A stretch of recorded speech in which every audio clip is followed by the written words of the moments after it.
नमस्कार साथियों, मेरा नाम है अमित तोमर और आप देख रहे हो दुनियादारी।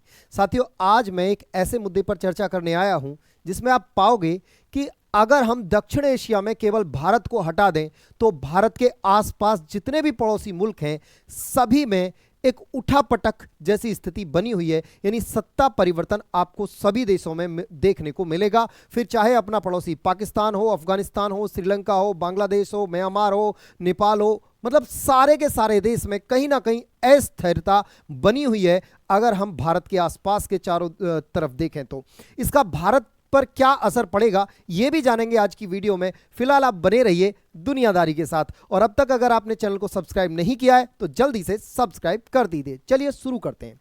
जैसा कि आप देख पा रहे हो, बांग्लादेश के बाद म्यांमार में विद्रोहियों ने शुरू की हिंसा। मैंने आपको पिछली वीडियो में बताया था कि किस तरह से बांग्लादेश में सत्ता परिवर्तन हुआ, वहां किस तरह से शेख हसीना की सरकार को हटाया गया, किस तरह से मोहम्मद यूनुस जो है प्रधानमंत्री वहां पे बने, तो सारी चीजें आपने देखी। अब उसके बाद सेम चीजें शुरुआत हो गई है म्यांमार में। म्यांमार के कई शहरों पर अराकान आर्मी का कब्जा हो गया है। अब आप कहोगे ये अराकान आर्मी क्या है, तो चलिए शुरुआत करते हैं। साथियों, अगर मैं बात करूं 2 दिन पहले की ही न्यूज है, आप जरा इस न्यूज पे देख चलें तो देखिए यहां अगर मैं बात करूं तो ये सवाल न्यूज देखिए, न्यूज क्या है कि Arakan army claims to seize Myanmar junta infantry base. मतलब क्या है कि जुंता इन्फेंट्री। अब ये जुंता क्या है, देखिए दरअसल म्यांमार जो 1948 में स्वतंत्र देश बना, भारत का पड़ोसी है। भारत के 4 राज्य अरुणाचल प्रदेश, नागालैंड, मणिपुर और मिजोरम बॉर्डर शेयर करते हैं। वहां सेना का शासन है, यानी वहां आर्मी रूल है। वहां पे जो पार्टियां हैं, जो नेता हैं, वो जो आर्मी का टॉप रैंक अधिकारी होता है वही वहां का राष्ट्रीय अध्यक्ष होता है। आप ऐसे समझिए, उसे कहा जाता है, उस आर्मी को कहा जाता है वहां जुंता। क्या बोला जाता है वहां? आर्मी को कहा जाता है जुंता, JUNTA, जुंता कहा जाता है। जुंता का शासन है कहां? म्यांमार में। अब आज क्या न्यूज निकल के आई है? न्यूज ये निकल के आई है कि म्यांमार में विद्रोही गुट ने एक और शहर जीता। बांग्लादेश से सटे माउंग दाव एक पर कब्जा किया। माउंग दाव एक कस्बा है जिस पर कब्जा किया है किसने? अराकान आर्मी ने।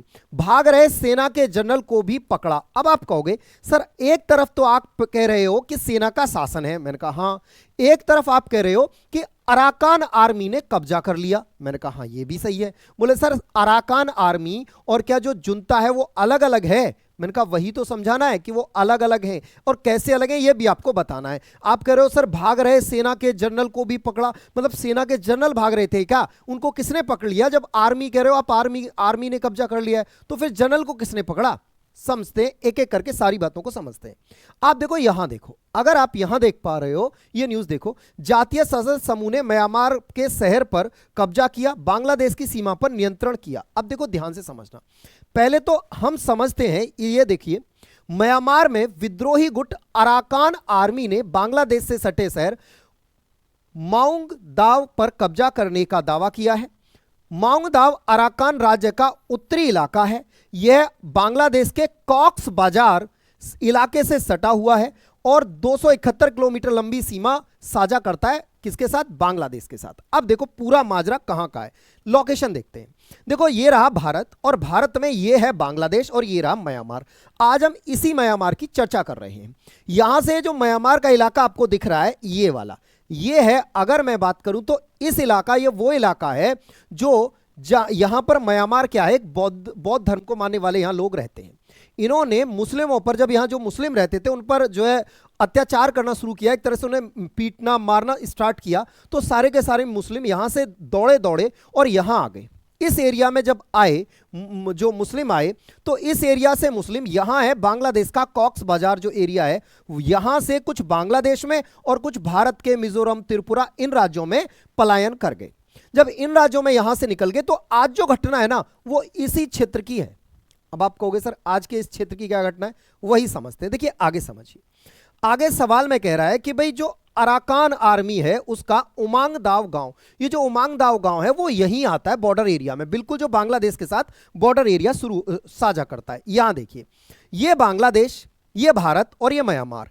म्यांमार में ये रहा माउंग दाव गांव, ये देखिए बॉर्डर में, यहां बॉर्डर है, यहां बॉर्डर है किसका? बांग्लादेश म्यांमार का। ये रहा, ये जो आपको रेड से डिनोट हो रहा है ये है म्यांमार का माउंग दाव गांव। इस पर अराकान आर्मी ने कब्जा कर लिया है। ठीक है, अब आगे बढ़ते हैं और आपको अच्छे से देखो यहां समझ आएगा। ये देखो फटाफट से, ये है, ये जो आपको येलो कलर का नजर आ रहा है ये म्यांमार है और म्यांमार का रखाइन स्टेट है। जैसे अपने यहाँ स्टेट है, राज्य है, वैसे ही म्यांमार का रखाइन स्टेट है, ये जो आपको दिख रहा है। उस रखाइन स्टेट में ये वाला जो है, ये वाला जो रेड दिख रहा है आपको, ये है कॉक्स बाजार डिस्ट्रिक्ट है। ये कहां का है? बांग्लादेश का। ये देखो बांग्लादेश का डिस्ट्रिक्ट है कॉक्स बाजार। ये रखाइन प्रांत जो है म्यांमार का है।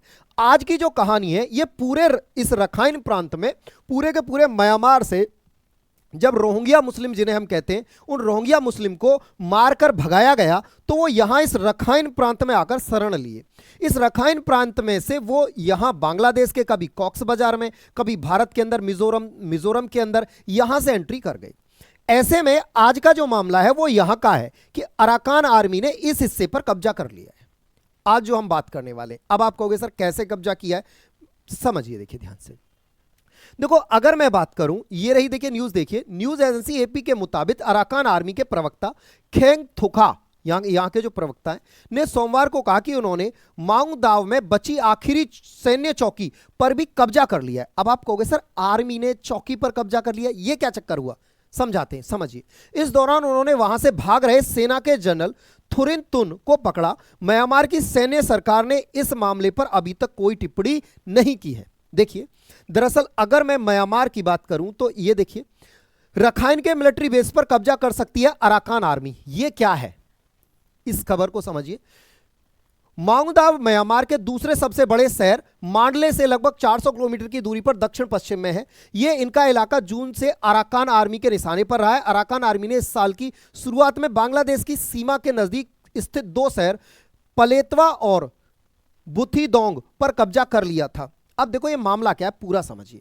मामला ये है यार कि जो आज आप देखते हो ना, ये देखिए, ये न्यूज़ देखिए, ये जो आज आप देखते हो ना, ये जो आज आप म्यांमार देखते हो, म्यांमार 1948 से पहले तो ये भारत का ही हिस्सा हुआ करता था जिसका नाम पुराना नाम बर्मा था।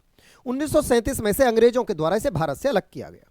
उसके बाद 1948 में आज़ाद होता है और इसकी आज़ादी में जो मेन भूमिका निभाई वो थे ये व्यक्ति, नाम क्या है, आन सांग। इनका नाम क्या है, आन सांग। आनसान नाम का व्यक्ति जो म्यांमार है उसकी स्वतंत्रता में मेन मुख्य लीड रोल निभाया। इनको यहां का राष्ट्रपिता कहा जाता है। जैसे अपने यहां बापू को बोला जाता है वैसे ही इनको यहां का राष्ट्रपिता कहा जाता है। इनकी हत्या होती है। उसके बाद जब हत्या होती है तो उसके बाद म्यांमार में शासन चला, लोकतंत्र चला बढ़िया से। 1962 के आसपास आके म्यांमार की हालत इतनी अच्छी नहीं थी कि चुनाव कराए जा सके, तो म्यांमार ने कहा कि यार एक काम करते हैं, हम किसी सेना के एक अधिकारी को ना अभी टेम्परेरी तौर पर देश चलाने के लिए गद्दी पर बिठा देते हैं, उसके हाथ में पावर दे देते हैं, उसके बाद फिर अपन जब ठीक हो जाएंगी सारी चीजें चुनाव करवा लेंगे। भाई सेना का आदमी इन्होंने बिठाया और वो ऐसा बैठा कि वो आज तक बैठा है, मतलब यहां सत्ता जो है वो सेना ने अपना कब्जा कर लिया और आज तक सेना का ही यहां कब्जा है। उसके बाद इनकी बेटी आती है, ये इनका नाम है आन सांग सूकी। क्या नाम है इनका, आन सांग सूकी। आन सांग सूकी निकल के आती हैं और लोकतंत्र का अलग जगाती हैं। लोकतंत्र का अलग जगाते जगाते चीजें होती हैं, या फाइनली 2021 में इलेक्शन करा देती हैं। इस बीच में कई बार जेल भी जाती हैं, एक बार 4 साल के लिए जेल जाती हैं। उसके बाद भी ये लगातार प्रयास करती रहती हैं कि लोकतंत्र बहाली के लिए। फाइनली ये सेना कहती है ठीक है भाई तुम चुनाव करवाओ, लेकिन चुनाव में 75% सीटें जो होंगी वो जो है सेना के लिए रिजर्व रहेंगी, यानी 75% सीटों पर केवल सेना ही चुनाव लड़ेगी और कोई चुनाव नहीं लड़ेगा। मतलब यहां सेना जो है वो चुनाव लड़ती है, गजब का है यहां का। अच्छा, अब यहां पर अगर बात करें तो 75% सीट तो सेना के लिए रिजर्व हो गई। अब जो बची कुछ सीटें हैं उन पर कोई भी व्यक्ति चुनाव लड़ सकता है। ऐसे में आन सांग सूकी जहां से लड़ी वहां से इनको और इनकी पार्टी को बढ़िया से बहुमत मिला और जीत कर आई। जब इन्होंने, आर्मी ने देखा यार इनकी तो बढ़िया से पब्लिसिटी हो रही है, इनको उठाया और जेल में डाल दिया। आ गई बात समझ में, यह सेना थी। अब आन सांग सूकी को जेल में डाल दिया और इनको 27 साल की सजा हो गई। आन सांग सूकी को जेल में डाला और ये नेपीता में 27 साल की सजा काट रही है। वर्तमान में ये जेल में ही है। 2021 में इनके ऊपर आरोप लगे थे और तब से और अब तक ये जेल में ही है। कुल मिला के आरोप तो क्या कि एक तानाशाही की तरह सेना ने इन्हें उठाया और जेल में डाल दिया और 27 साल के लिए इन्हें सजा सुना दी गई। ठीक है साहब। उसके बाद अगर मैं बात करूं तो ये जो महिला है आन सांग सूकी, अब जो इनके समर्थक हैं, इनके जो समर्थक हैं आन सांग सूकी के, दैट इज अराकान आर्मी। अब आपको क्लियर हो गया होगा कि अराकान आर्मी क्या है और वहां की जुंता जो सरकार चला रही है वो आर्मी कौन सी है। यानी जुंता जिसे आप कह रहे हो, जो जिसका शासन है वो जुंता आर्मी है, जिसने कब्जा किया था स्टार्टिंग में। और जो अब जो आर्मी है ये अराकान आर्मी, ये एक तरह से छोटे छोटे गुट हैं जो जगह जगह सक्रिय हैं, जो किसके समर्थक हैं, आंग सान सूकी के समर्थक हैं। आ गई बात समझ में? उम्मीद करता हूं आपको ये बात क्लियर समझ में आ रही होगी। तो ये है, देखिए वर्तमान में जो म्यांमार के सेना के अध्यक्ष हैं वो ये हैं, और ये रही आंग सान सूकी जिनको जेल में डाला हुआ है।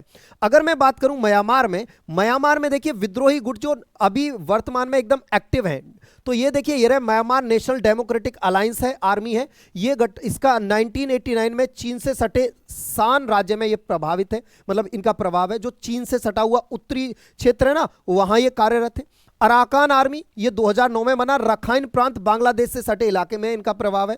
और एक है तांग नेशनल लिबरेशन आर्मी, ये 1992 में बने और म्यांमार के उत्तर सियन राज्य में ये सक्रिय है। एक है काचिंग इंडिपेंडेंट आर्मी, ये आपके अरुणाचल प्रदेश और चीन से सटे इलाके में ये जो है एक्टिव है। तो इस तरह से ये आप 3-4 गुट देख सकते हो, इनका एक ही मकसद है कि वहां सेना के शासन को हटाना। अच्छा, यहां सेना भी कम नहीं है।